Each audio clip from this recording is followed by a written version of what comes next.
E estamos também recebendo aqui ele, que foi secretário de Agricultura do município de Quixeramobim, produtor, também ex-deputado estadual, Zé Maria Pimenta. Boa noite, Zé Maria. Boa noite, André. Boa noite, Aline, né? Boa noite a todos que nos assistem, né? É um prazer muito grande, sobretudo por vir participar e falar daquilo que eu chamo que é a alma do Quixeramobim, que é a pecuária de leite, né? Então, a pecuária de leite é quem carrega nas costas a nossa economia, né? E essa Copa Leite não é nada mais, nada menos do que a vitrine de tudo que está acontecendo no campo. É a revolução que vem desde o pequeno produtor ao médio ao grande produtor.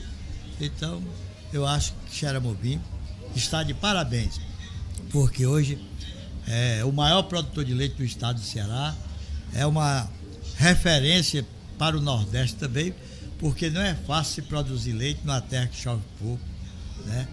E além de chover pouco, as nossas chuvas são muito mal distribuídas. Para você ter uma ideia, né? As chuvas aqui em Quixeramobim, elas acontecem em 58 dias. Então nós temos 300 dias que não chove em Quixeramobim, né? Então produzir leite, produzir grãos e se viver da agricultura e da pecuária é uma arte muito difícil e que só acontece por conta da coragem, né? E da capacidade que tem o sertanejo que vive e que mora aqui no nosso município, que é Quixeramobim. Zé Maria, você já foi deputado e que a sua luta na Assembleia, assim, lhe escutar é sempre muito bom, porque você sempre dá uma aula pra gente naquilo que diz da produção, naquilo do campo, do agro. Você é uma pessoa que tem um conhecimento muito vasto e que o tempo que você esteve na Assembleia Legislativa, essa foi a sua bandeira pelo sertanejo, pelo agro.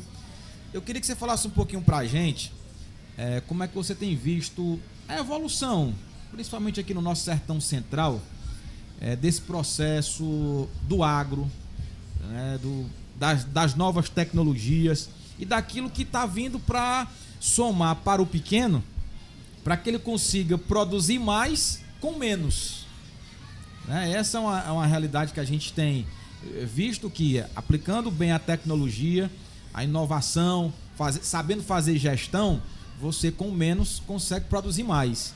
E você como produtor, como é que você pode fazer uma avaliação da gente desse processo? Primeiro eu vou falar do tempo que eu fui deputado.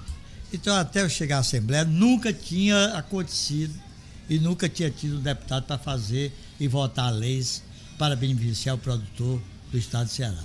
Então, modéstia à parte, eu fui um deputado que aprovei 3 leis importantes para beneficiar o produtor rural do estado do Ceará. A primeira foi a isenção do ICMS do queijo coalho, né? A segunda foi incluir no projeto de criação do Fundo de Combate à Pobreza um artigo para poder a Secretaria de Desenvolvimento Agrário utilizar recursos do Fundo de Combate à Pobreza para comprar a semente e distribuir aos pequenos produtores.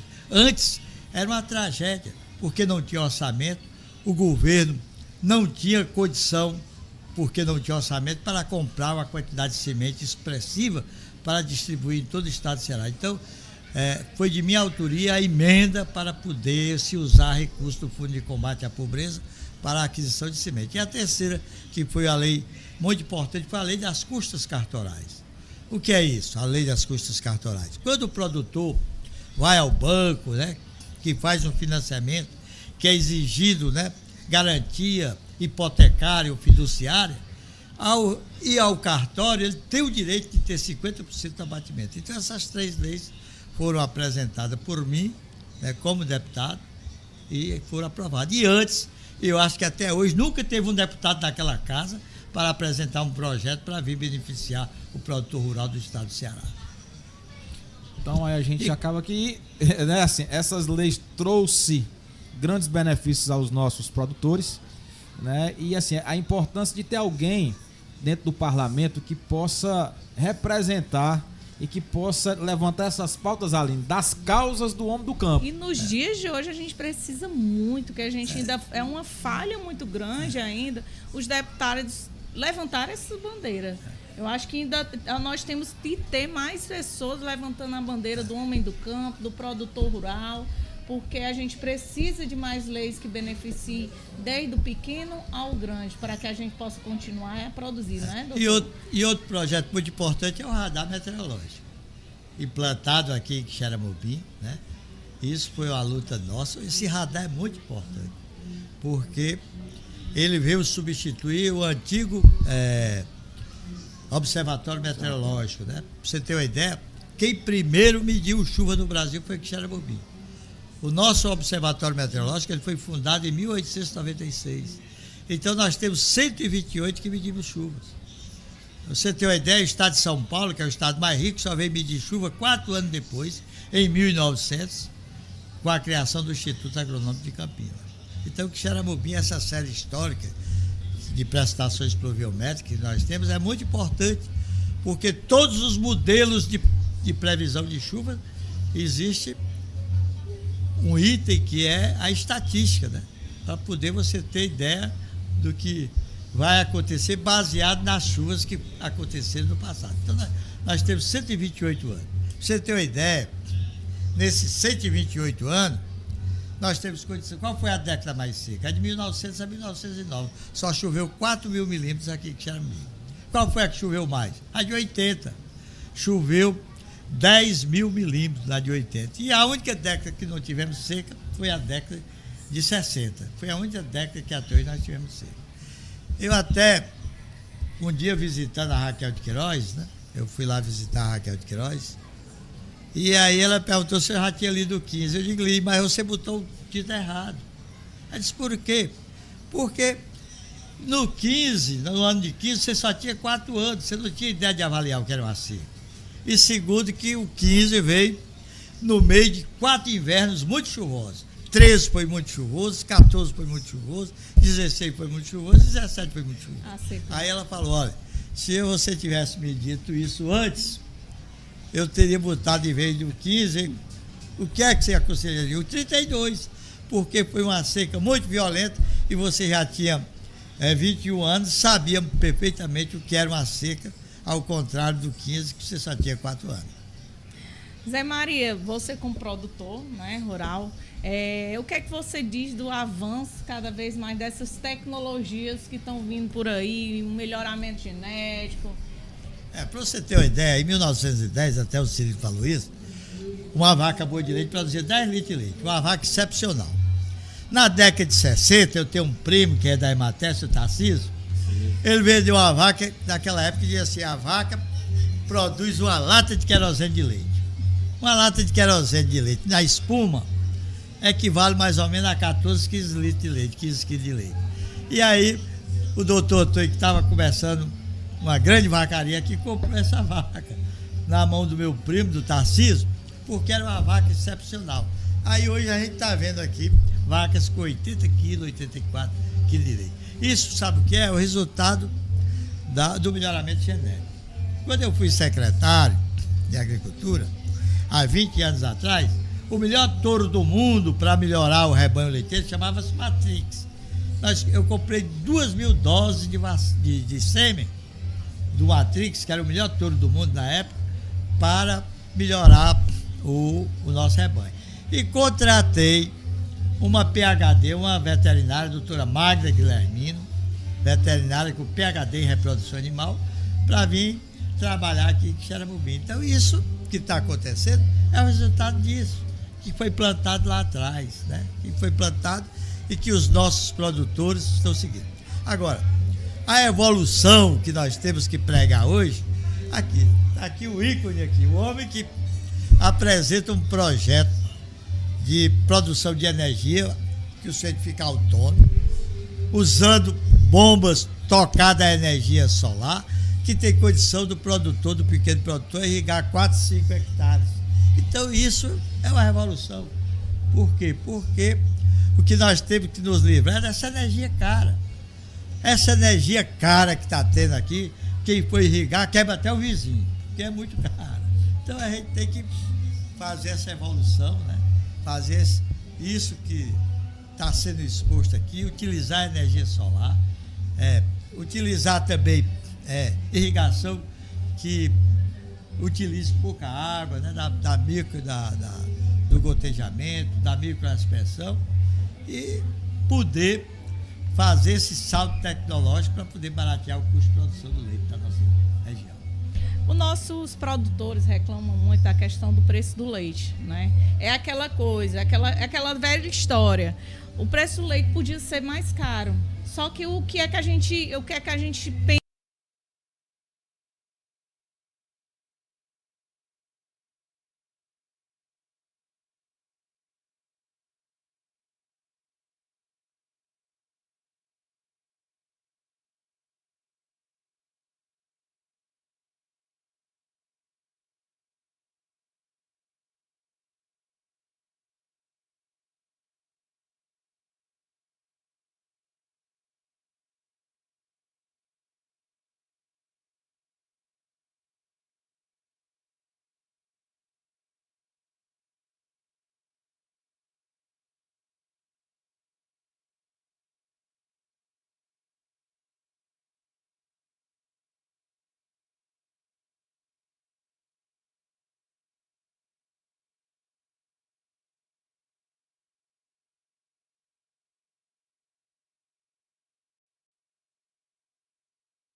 Um espetáculo, né? Eu digo isso porque eu tenho 40 painéis solares lá em casa, eu pagava R$1.500 de energia por mês. Hoje eu pago R$75, R$80.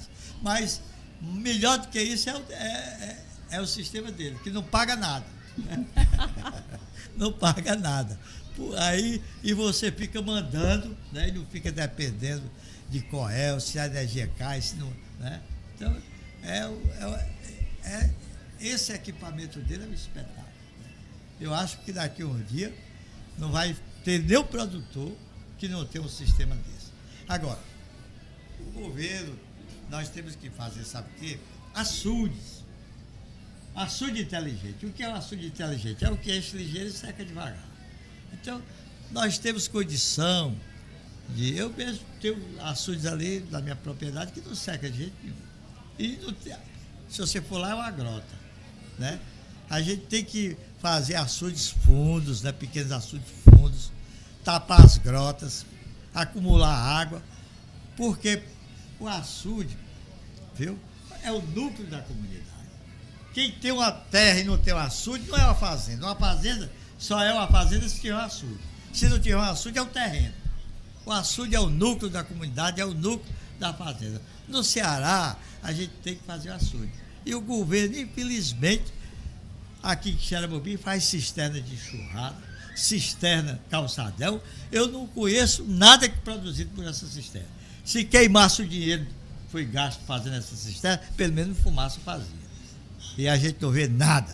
E com 50 mil reais, eu faço 3 açudes pequenos, porque por 50 mil reais você faz usando retroescavadeira e uma caçamba, faz um bom alicerce aí. Faz muita coisa. Né? Com certeza. E a gente vê que as umidades estão muito fortes, os açudes, pelo menos na minha fazenda, o açude de evaporação está muito alto. E outro detalhe, se você, olha, analisando essa série histórica de prestações por genética, eu vou te dizer o seguinte: quem comanda o regime de chuva são duas coisas, é o mar e o vento. Viu? Não existe nenhum lugar do mundo que exista deserto na beira da praia quando o vento sopra do mar para o continente. Você chega em Israel, o vento sopra do mar para o continente. O deserto só começa a 60 quilômetros depois da praia. Você desce em Tel Aviv, de Tel Aviv até Jerusalém são 60 quilômetros, chove igual aqui no Ceará, o deserto só começa lá.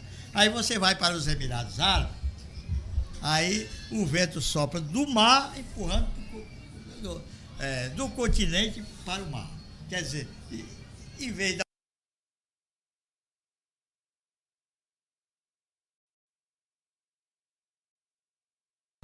E os nossos antepassados diziam que o vento é o cavalo da chuva. Então, se o mar é responsável pela evaporação, quanto mais açude a gente fizer, mais evaporação vai ter, mais nuvem vai ter. Então, o resultado disso, se você pegar 50 anos antes dos grandes açudes que foram feitos, o Oroz, o Castanhão, certo? A barragem do Xeremovinho, o Fogareiro, 50 anos antes, 50 depois, nós tivemos um aumento de chuva de 20%. Por quê? Por conta desses reservatórios e desses espelhos d'água que foram feitos. Porque aumenta a evaporação, aumenta a formação de nuvem e temos o aumento da chuva. Com certeza. 20%. Voltando para a questão da cooperativa, que o cooperativismo é uma coisa muito importante, associativismo. Quixeramobim, como você vê, de união, de transformação, de unificar para justamente essa questão de compra coletiva, que seria um avanço primordial. Seria uma... O que é que você falaria? Olha, eu vou só dizer, aqui nós temos umas 4 ou 5 cooperativas, certo? Mas tem dono essas cooperativas, certo? Então, não é cooperativa, a casa comercial como outra qualquer. Então, mas nós já temos aqui, né, alguns produtores em associações que fazem compra coletiva. Mas o grande salto que vai ser dado aqui é a Transnordestina. Por quê? Porque vai vir o milho, vai vir a soja do Matopiba, né, daquela região do Maranhão, Tocantins e Piauí, e isso vai baratear muito, não é, o frete. Pra você ter uma ideia, um comboio desse trem que vai passar por aqui vai trazer o equivalente a 280 carretas. 280 carretas, um trem traz equivalente a 280 carretas. Então, nós vamos ter, com certeza, uma melhoria muito grande dos preços dos insumos e os custos de produção vão baratear muito por conta dessa Transnordestina. E falar em Transnordestina do Porto Seco, não é? O Porto Seco que naturalmente vai descer aí. E nós temos, além de descer muito insumo para a nossa pecuária, vai exportar. Por quê? Essa margem aqui, o rio está aqui, ó. Daqui até a Serra de Santa Maria, tudo é calcário. Nós temos uma indústria de calcário aí, certo? Então, esse calcário vai ser exportado justamente para o Matopiba, porque lá as terras são ácidas.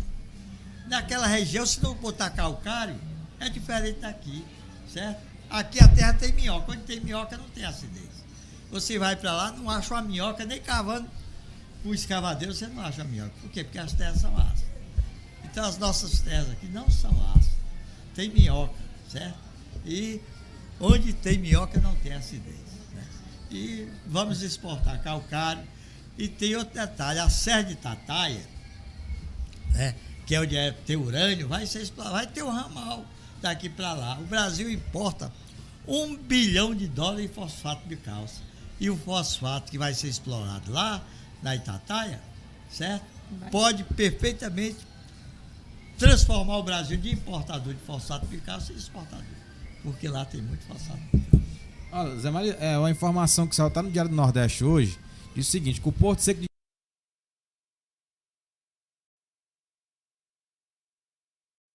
Então, assim, a gente acaba tendo essa... 18 centavos por quilo. A gente tem essa condição, né, de poder baratear o produto. Consequentemente, isso vai chegar lá na ponta. Né, e isso melhora a vida do produtor, porque ele tem condições de comprar insumos mais baratos, né, e conseguir ter uma lucratividade maior. E assim, eu queria, como você começou a falar da Transnordestina e do Porto Seco, a sua avaliação, assim, a gente sabe dos impactos que isso vai trazer para a nossa região, não é só para Quixeramobim, né? Como é que você está observando, quais são as suas expectativas? Olha, a Transnordestina passa na minha fazenda. Então, há 20 anos atrás, certo? Quando os engenheiros foram lá para me indenizar 6 hectares, eles falaram R$16 mil. Eu digo, pode me dar aí que eu assino agora e passo o dinheiro para cá. Aí eu assinei e eles me deram a autorização para receber o dinheiro em Limoeiro. Depois que eu assinei, minha mulher assinou, eles perguntaram, você foi o único que não questionou o preço. Eu digo, porque daqui a 50 anos ainda não, essa estrada não está pronta. Está pronta. Eu digo, olha, essa estrada de ferro que saiu de Fortaleza até o Crato, Juazeiro, foi construído em 55 anos, na pá, na picareta, na padiola e no carrinho de mão. E vocês são tão incompetentes que não vão levar mais de 50 anos para fazer, já são 20 anos. Vai chegar. Quase. Viu? Já são 20 anos que eles estão construindo essa Transnordestina. Viu? Tá quase na metade, viu, Zé Maria? Tá chegando o desmatamento aqui na minha fazenda. E aí eu passo por lá e brigo com eles. Rapaz, eu tô torcendo para minha profecia não acontecer. Mas daqui até Fortaleza eu acho que ainda vai 20 anos. Mas mesmo assim, se ela chegar até aqui, os trens vão continuar a funcionar, né? Até aqui que Xeramobim. Porque daqui para Fortaleza é que é mais difícil. Mas diz que os trilhos já estão aí perto do Iguatu, né? A tecnologia está tão avançada, aquela construção é tão rápida, né? Porque a gente vendo, eu fui visitar a de Iguatu, é muito rápida a construção para colocar, para construir o concreto. Não é mais na pá e no... Olha, mas deixa eu te falar aqui. Eu fui à China, passei um mês na China. A China tem 15 mil quilômetros de trem-bala. Eu andei numa a 308 km por hora, viu? Se essa estrada fosse feita pelos chineses, num ano estava pronto.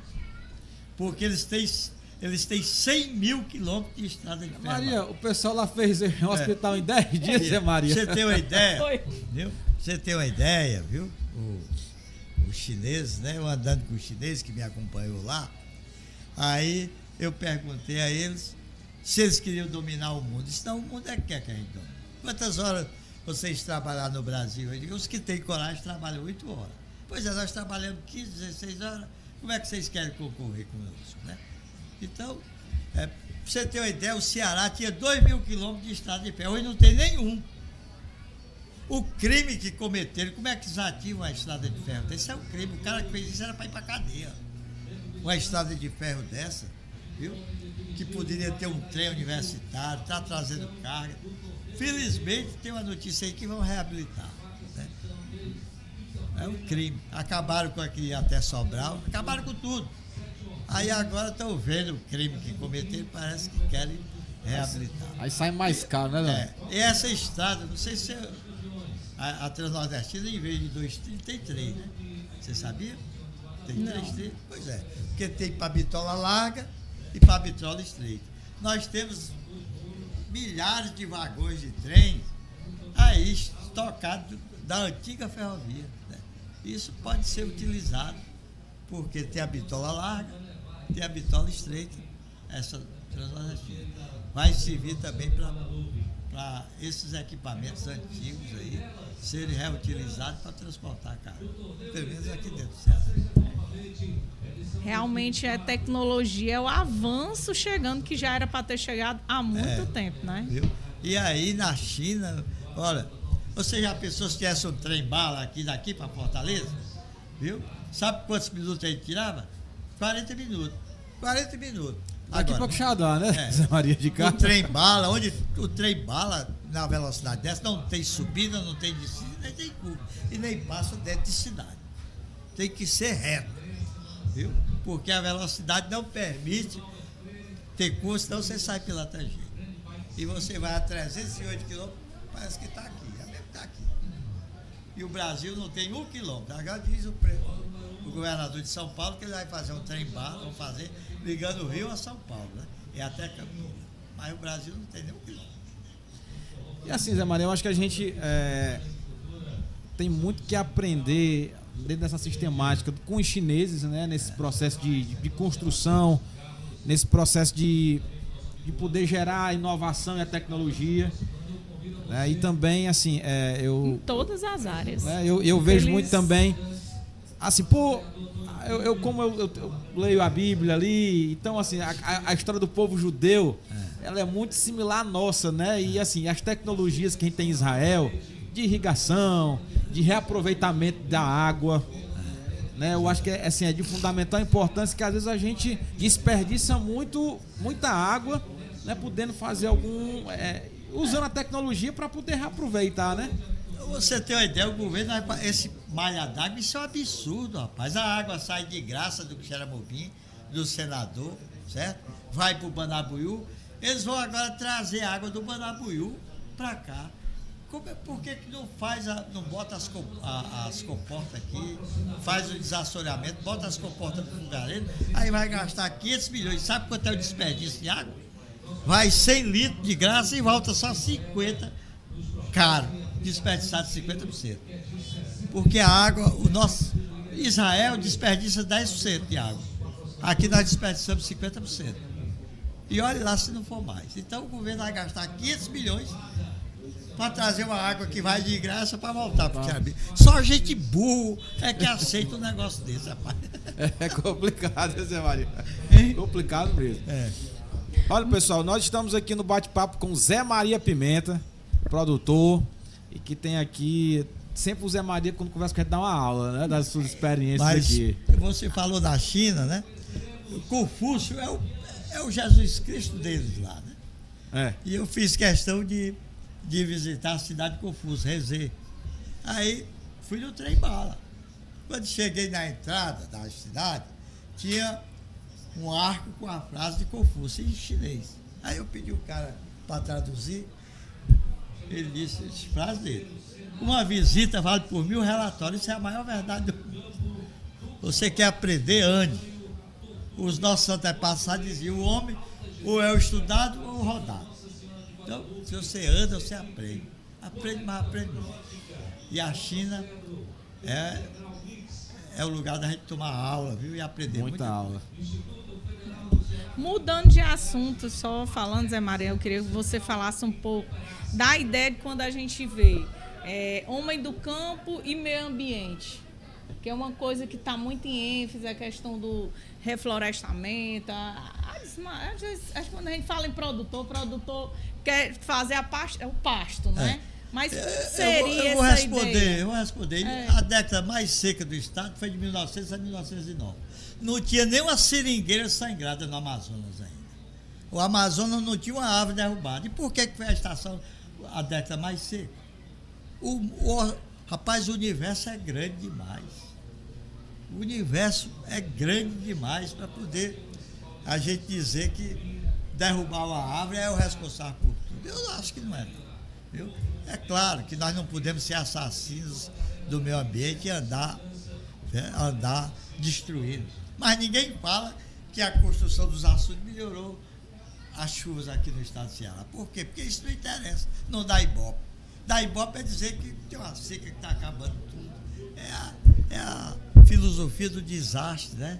Que a gente gosta de assimilar. As coisas que são boas ninguém gosta de falar, né? Aí esses caras de plantão, aí o negócio aí é meio ambiente, é achar que o homem está destruindo tudo, e a terra é um pingo de água comparado com o universo todo. Comparado com o universo todo. A imensidão do mar, né? A imensidão do mar.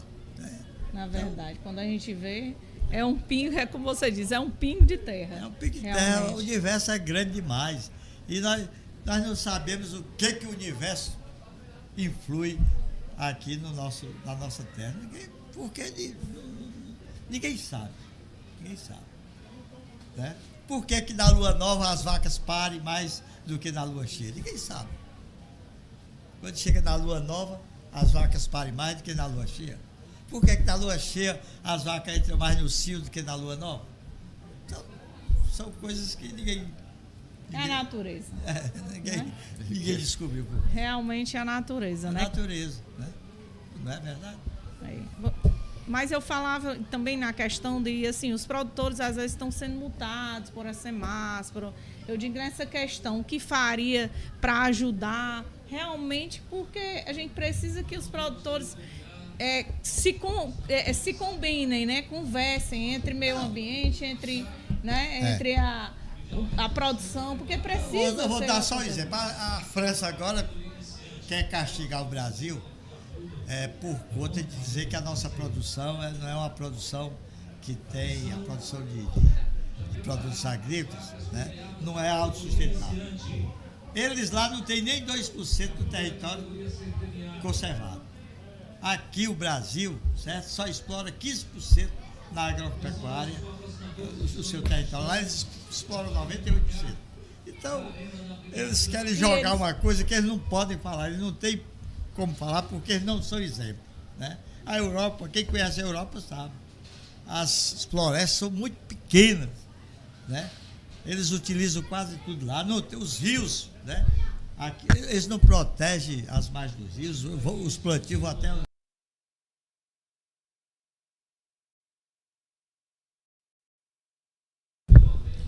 Zé Maria, eu quero lhe agradecer pela sua participação aqui, certo? Muito obrigado por todo o conhecimento que você partilhou conosco aqui nessa noite. Já que vai ter agora o anúncio da premiação, muito obrigado.